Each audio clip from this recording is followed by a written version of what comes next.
Assalamualaikum warahmatullahi wabarakatuh. Alhamdulillah wassalatu wassalamu ala rasulillah thumma amma ba'd. Ada potongan video ceramah dari beberapa ustadz atau da'i di YouTube yang menyatakan, katanya ulama Asy'ariyah atau madhab al-Asy'ariyah ahli sunnah wal jamaah itu meyakini dan punya pemikiran atau i'tiqad bahwasanya Allah Subhanahu wa taala itu di mana-mana. Jadi Allah Subhanahu wa taala itu fi kulli makan. Katanya begitu, Allah Subhanahu wa taala itu berada di mana-mana. Saya pastikan bahwa pernyataan ini merupakan pernyataan yang dusta. Bahkan itu fitnah kepada ulama Asy'ariyah, fitnah kepada madhabul Asy'ariyah yang merupakan salah satu madhab akidah ahli sunnati wal jamaah. Coba jangan hanya menuduh, jangan hanya memfitnah atau berdusta atas nama ulama Asy'ariyah. Harusnya ketika menyatakan seperti itu harus bisa menampilkan bukti akan tuduhan itu. Coba tampilkan bukti kepada kita sekalian, kepada kaum muslimin, di mana ulama Asy'ariyah menyatakan seperti itu. Di kitab apa, ya, judulnya apa, di jilid, kalau berjilid, jilid berapa, halaman berapa, dan redaksinya mana, seperti apa. Kalau sekedar menyampaikan atau sekedar menuduh dan memfitnah, ya setiap orang bisa melakukan. Tapi tuduhan itu harus bisa dibuktikan, harus bisa dipertanggungjawabkan dengan bukti. Yang bukti itu bisa dipertanggungjawabkan ya di dunia ini dan sampai nanti di hadapan Allah Subhanahu wa taala. Al-bayyinatu 'alal mudda'i. Jadi bukti itu atas mereka yang menuduh. Yang menuduh itu mendatangkan bukti. Silahkan datangkan bukti kepada kita sekalian bahwasanya benar-benar ulama Asy'ariyah atau madhabul Asy'ariyah itu meyakini Allah Subhanahu wa taala fi kulli makan, Allah Subhanahu wa taala itu ada di setiap tempat. Dan saya jamin 100% bahkan 1000% mereka tidak akan mendapatkan bukti itu, karena memang tidak ada. Bagaimana sesuatu yang tidak ada bisa dibuktikan? Tidak akan ketemu dan tidak akan ada, karena memang mereka para ulama Asy'ariyah rahimahumullahu jami'an tidak pernah punya pemikiran dan tidak pernah punya i'tiqad, keyakinan seperti itu. Karena begini ya, sekarang para ulama Asy'ariyah ini kan ulama jamahirul ulama, mayoritas ulama dunia dari masa ke masa itu ala madhabil Asy'ari. Kalau nggak Asy'ariyah, mereka Al-Maturidiyah. Itu jumlahnya besar sekali, ratusan ribuan. Ya, isinya yaitu ulama Asy'ariyah atau Al-Maturidiyah. Bagaimana kemudian ini dituduh seperti itu, dan tuduhan seperti itu sangat luar biasa. Karena sebenarnya keyakinan bahwasanya Allah Subhanahu wa taala fi kulli makan, Allah Subhanahu wa taala ada di setiap tempat, itu bisa menjadikan orang yang meyakini itu kufur kepada Allah Subhanahu wa taala. Jadi ini tuduhan bukan main-main gitu ya. Buktikan, jangan hanya bisa ngomong. Kalau cuma melakukan kebohongan seperti itu, fitnah setiap orang bisa. Bagaimana kemudian sebagian orang mengaku sebagai pengikut as-salafus saleh, orang yang mengaku sebagai di atas manhajus salaf, tapi bagaimana kemudian hobinya kok memfitnah, ya hobinya kemudian berdusta atas nama para ulama. Ulama-ulama besar dunia dari ke masa, dari seluruh fan ilmu, itu mayoritas ulama yang bermadhab Asy'ariyah ataupun Al-Maturidiyah, dari bidang tafsir, dari bidang hadis, dari bidang fikih, dari bidang akidah, dari bidang nahwu, dari bidang sharaf, dan berbagai bidang yang lain. Nah, perpustakaan kalian itu isinya para ulama itu, buku-bukunya, kitab-kitabnya kalian koleksi, kalian jadikan referensi dalam memahami agama ini, kemudian kalian tuduh seperti itu, na'udzubillah min dzalik. Kalau tuduhan ini tidak segera direvisi, tidak segera dicabut, kemudian melakukan klarifikasi dan permohon maaf, kita khawatir dan kita ya sayangkan, nah, kita nantinya kalian semua akan mempertanggungjawabkan ucapan ini dan tuduhan ini sampai nanti di hadapan Allah Subhanahu wa taala di yaumul hisab, di hari perhitungan. Dan bukan main-main, karena yang dituduh itu ulama Asy'ariyah, ulama besar seperti Imam An-Nawawi, Al-Hafidz Ibnu Hajar Al-Asqalani dan lain sebagainya, Al-Imam Al-Khattabi, Al-Imam Al-Baghawi dan lain sebagainya.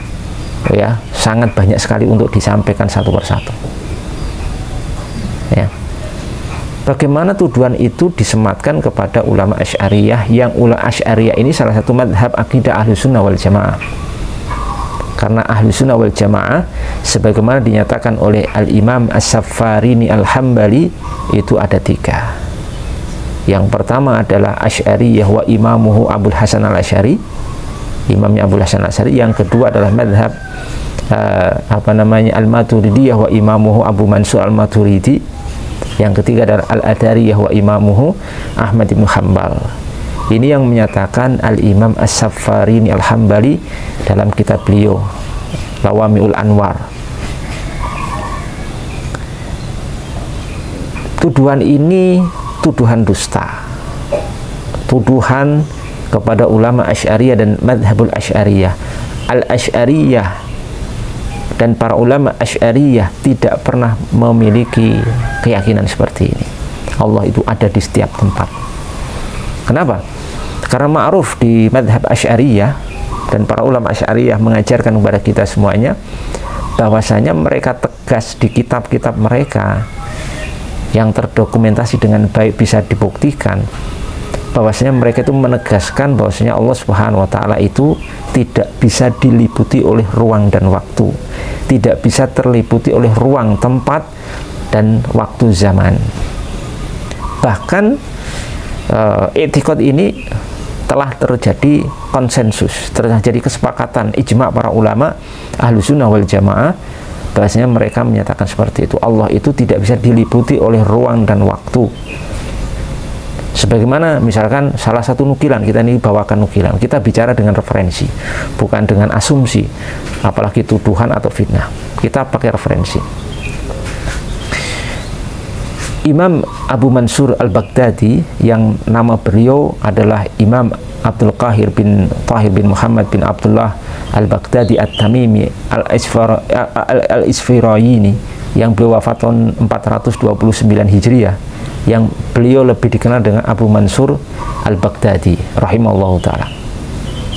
Beliau mengatakan dalam kitab beliau yang berjudul Al-Farqu Bainal Firaqi wa Bayanul Firqati Najiyah, halaman 321. Beliau rahimahullah mengatakan, wa ajma'u ala annahu la yahwihi makanun wa la yajri alaihi zamanun khilafa qawli man za'am minasyahamiyah wal karramiyah annahum mumasin li arsyih. Beliau mengatakan wa ajma'u, dan para ulama telah sepakat, para ulama telah sepakat, konsensus ulama, kesepakatan para ulama rahimahumullahu jami'an. Dan al-ijma' itu termasuk salah satu sumber hukum Islam yang disepakati ulama, karena sumber hukum Islam yang disepakati oleh para ulama itu ada 4. Pertama Al-Quran, kemudian kedua Al-Hadis, ketiga Al-Ijma', dan keempat adalah Al-Qiyas. Berarti ini sumber hukum Islam.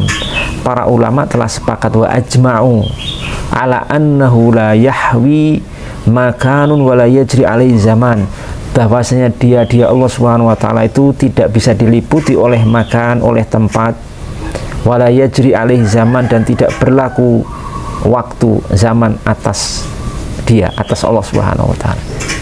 Artinya Allah Subhanahu wa taala itu tidak bisa diliputi oleh ruang dan waktu, oleh tempat dan waktu. itu kesepakatan para ulama, di mana kesepakatan ini dibangun di atas dalil. Apa dalilnya? Firman Allah Subhanahu wa taala, laisa kamitslihi syai'un wa huwa samiul basir. Tidak ada sesuatu pun yang serupa dengan Allah Subhanahu wa taala. Laisa kamitslihi syai'un. Kenapa? Karena al-makan, ruang, tempat, wa zaman dan waktu itu makhluk ciptaan Allah Subhanahu wa taala. Jadi tidak mungkin Allah Subhanahu wa taala terliputi oleh makhluknya. Karena kalau terliputi oleh makhluknya, itu berarti Allah bukan khalik, Allah bukan pencipta, tapi makhluk seperti kita. Karena yang bisa terliputi oleh tempat, ruang dan waktu, zaman, itu cuma makhluk kita. Semua makhluk itu pasti terliputi oleh ruang dan waktu, oleh tempat. Nah, kalau Allah juga terliputi oleh tempat, itu berarti Allah Subhanahu wa taala bukan khalik tapi makhluk seperti kita.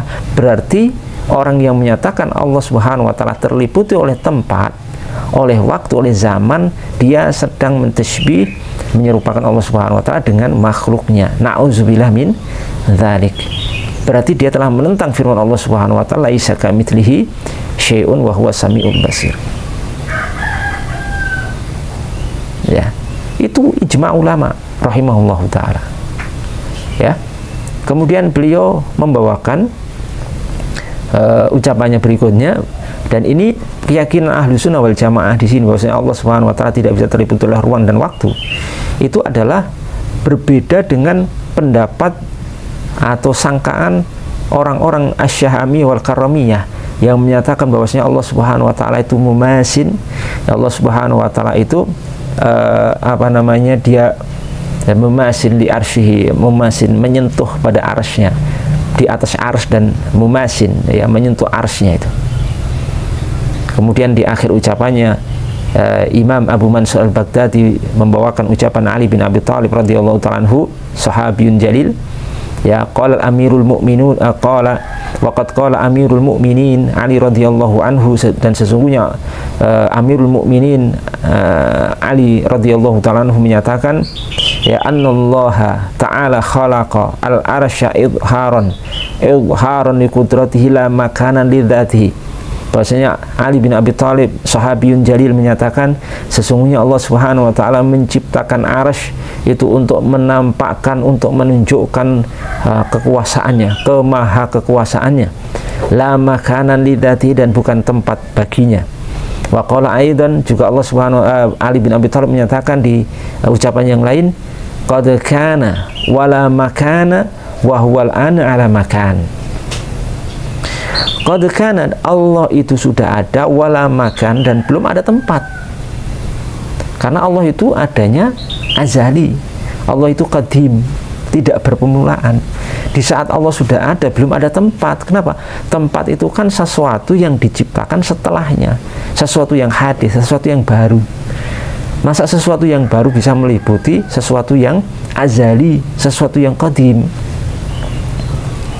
Di mana Allah Subhanahu wa taala itu mukhalafatul lil hawadits. Allah itu berbeda dengan makhluknya. Ya. Bahwal ana ala makana, dan dia Allah sekarang ini pun ala makan, ya sebagaimana yang terdahulu. Allah ada, belum ada tempat, karena memang Allah Subhanahu wa taala tidak terliputi oleh tempat, oleh waktu. Ini keyakinan ahlu sunnah wal jamaah, ya. Jelas-jelas keyakinan ahlu sunnah wal jamaah yang termaktub di kitab-kitab ahlu sunnah wal jamaah. Tiga kelompok tadi, ya, Asy'ariyah, Al-Maturidiyah, dan Al-Athariyah. Mereka keyakinannya sama, Allah itu munazzahun, Allah itu disucikan an makanin wa zaman, Allah itu disucikan dari tempat dan waktu, dari ruang dan waktu. Itu keyakinan ahlu sunnah. Lalu bagaimana kemudian dituduh, difitnah bahwasanya Allah Subhanahu wa taala itu Asy'ariyah, Ahlussunnah wal Jamaah itu dituduh berkeyakinan, difitnah berkeyakinan bahwasanya Allah Subhanahu wa taala itu ada di mana-mana. Ya, kita tunggu pembuktiannya oleh mereka semua.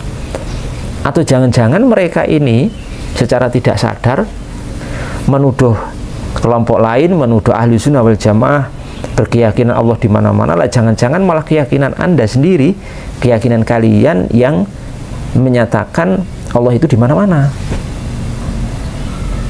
Ya, jangan-jangan malah ini kalian sendiri. Jadi ini orang menuduh dengan satu tuduhan, dia sendiri melakukan, sementara orang lain tidak pernah melakukan.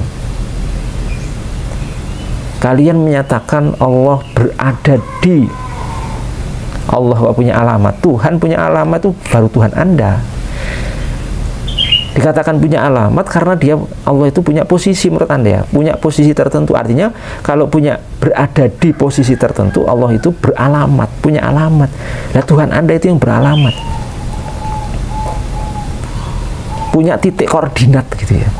La haula wala quwata illa billah. Subhanallah, maha suci Allah dari hal itu. Di satu kesempatan kalian menyatakan Allah itu di langit, katanya berada di langit, ya toh, iya kan, berada di langit, berarti Allah diliputi langit, berada di langit, kan begitu.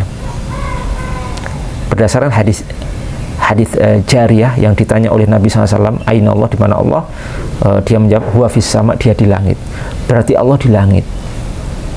Kemudian setelah di langit, kalian juga menyatakan bahwasanya Allah itu di atas arsy. Udah beda lagi, di langit, kemudian di atas arsy juga ada Allah. Ya, tsumma stawa 'alal arsy, ar-rahmanu 'alal arsy stawa. Allah bersemayam di atas arsy-Nya. Loh, sebelumnya di langit, ini di atas arsy. Kemudian katanya kalian juga Allah itu di Sidratul Muntaha. Di Sidratul Muntaha ketemu Nabi Muhammad SAW, berarti Allah di Sidratul Muntaha, di langit, di atas arsy, di Sidratul Muntaha. Bagaimana ini? Kok di mana-mana? Kemudian Allah Subhanahu wa taala juga kalian katakan bahwasanya di sepertiga malam yang terakhir itu Allah Subhanahu wa taala turun ke langit dunia. Jadi tadi yang pertama di langit itu nggak dijelaskan di langit berapa itu. Kan langit itu ada 7 sab ya. Langit pertama sampai ke 7. Nah, itu yang tadi pertama huwa fis sama, dia di langit itu di mana, langit keberapa itu? Tidak dijelaskan. Kemudian dijelaskan pendapat lain lagi, masih kalian juga, Allah itu di langit pertama kalau sepertiga malam terakhir. Sudah berapa itu? Di langit, di Sidratul Muntaha, di atas arsy, di langit pertama. Dan ini kalian tetapkan atas dasar makna zahir. Katanya nasnya begitu, dalilnya menyatakan begitu. Ya sudah, kita imani Allah di sini kan, di langit pertama, di Sidratul Muntaha, di atas arsy. Kalau ini kalian gunakan, berarti seharusnya juga Allah Subhanahu wa taala itu bisa di bumi. Karena zahir ayatnya juga begitu. Ayatnya Allah Subhanahu wa taala menyatakan wa huwa ma'akum aina ma kuntum, dia bersama kalian dimanapun kalian berada. Di mana kita berada itu ada Allah. Kalau mau memakai konsep menetapkan makna zahir ayat seperti itu, berarti Allah juga bisa di bumi. Wa huwa ma'akum aina ma kuntum. Allah berada di hadapan kita ketika sholat, kan begitu, tilqa wajhi, ya, berada di hadapan orang yang sholat, di bumi juga berarti kan. Memang zahirnya seperti itu, yang berfirman juga Allah sendiri, ya. Tapi kalian kemudian mentakwil ini, wa huwa ma'akum aina ma kuntum, dia Allah bersama kalian dimanapun berada, ya. Padahal zahir ayatnya jelas wa huwa, huwa di situ adanya dia, kata ganti dhamir kembali kepada Allah. Dia Allah, wa huwa, dia Allah, ma'akum bersama kalian, aina ma kuntum, dimanapun kalian berada. Berarti dia Allah itu bersama kita. Tapi kalian takwil, katanya anti takwil. Tapi kalian takwil itu yang bersama kita itu bukan Allah secara zat, tetapi adalah ilmu dan pengawasannya. Loh, kok tiba-tiba kalian mentakwil ayat ini? Kalau ayat-ayat sebelumnya nggak pernah ditakwil, kalau giliran ini kok ditakwil? Gimana caranya? Ya, nggak konsisten, anti takwil tapi mentakwil ya. Mau apapun istilah kalian itu takwil. Bagi kalian seharusnya kalau memang konsisten, Allah juga bisa di bumi. Sebagaimana Allah bisa di langit, bisa di atas arsy, bisa di Sidratul Muntaha, karena semuanya itu makhluk. Sidratul Muntaha itu makhluk, arsy juga makhluk, langit juga makhluk, bumi juga makhluk. kenapa kalian bisa mengatakan Allah di langit yang itu makhluk, tapi Allah tidak bisa di bumi? Ya, padahal bumi dan langit sama-sama makhluk. Ini terjadi kontradiksi, terjadi pertentangan, terjadi pertentangan dan tidak konsisten. Ciri pemahaman yang keliru itu adalah inkonsisten, tidak konsisten, dan selalu kontradiksi antara satu kesempatan dengan kesempatan yang lainnya. Coba jelaskan pada kita, ya, sebenarnya Allah itu di mana kok bisa seperti itu? Kadang di langit, kadang di langit pertama, kadang di atas ars, kadang di Sidratul Muntaha, kadang di bumi. Kalau konsisten ya, kadang di bumi. Tapi kalian menyatakan kalau di bumi tidak bisa, kalau di langit bisa. Padahal bumi dan langit itu sama-sama makhluk. La haula wala quwata illa billah. Jadi mohon nanti dibicarakan kembali, ya, dimusyawarahkan kembali, itu jawaban yang tepat itu gimana? Allah itu di langit atau di atas aras atau di Sidratul Muntaha atau di bumi itu, ya. Kalau ahlu sunnah wal jamaah qatibatan, saya tegaskan, ahlu sunnah wal jamaah semuanya dari 3 madhab tadi, madhab ahlu sunnah wal jamaah ada 3, sebagaimana dinyatakan oleh Al-Imam As-Saffarin Al-Hambali, Asy'ariyah, Maturidiyah, dan Adzhariyah. Mereka menyatakan Allah itu munazzahun, Allah itu disucikan dari tempat dan waktu. Jadi kesimpulannya, sekarang siapa yang menyatakan Allah di mana-mana? Kalau ahlu sunnah tidak menyatakan di mana-mana, bagaimana ahlu sunnah menyatakan di mana-mana? Sedangkan ahlu sunnah itu salah satu konsep pokok akidahnya mensucikan Allah dari terliputi oleh tempat, ruang, dan waktu. Berarti tidak mungkin punya keyakinan seperti itu. Nah, sekarang kelihatan kan yang menyatakan Allah di mana-mana itu siapa, gitu kan. Demikian, semoga penjelasan ini bermanfaat. Mohon diperhatikan lagi tuduhan-tuduhan seperti itu dan fitnah-fitnah seperti itu untuk segera dicabut dan melakukan klarifikasi kalau memang tidak bisa mendatangkan bukti akan tuduhan itu. Dan saya yakin, kami yakin 100%, 1000% kalian tidak akan bisa membuktikan Allah Subhanahu wa taala itu di mana-mana menurut keyakinan Asy'ariyah, Al-Maturidiyah, dan Al-Adzhariyah Ahlus Sunnah wal Jamaah. Mohon maaf kalau ada kekurangan. Assalamualaikum warahmatullahi wabarakatuh.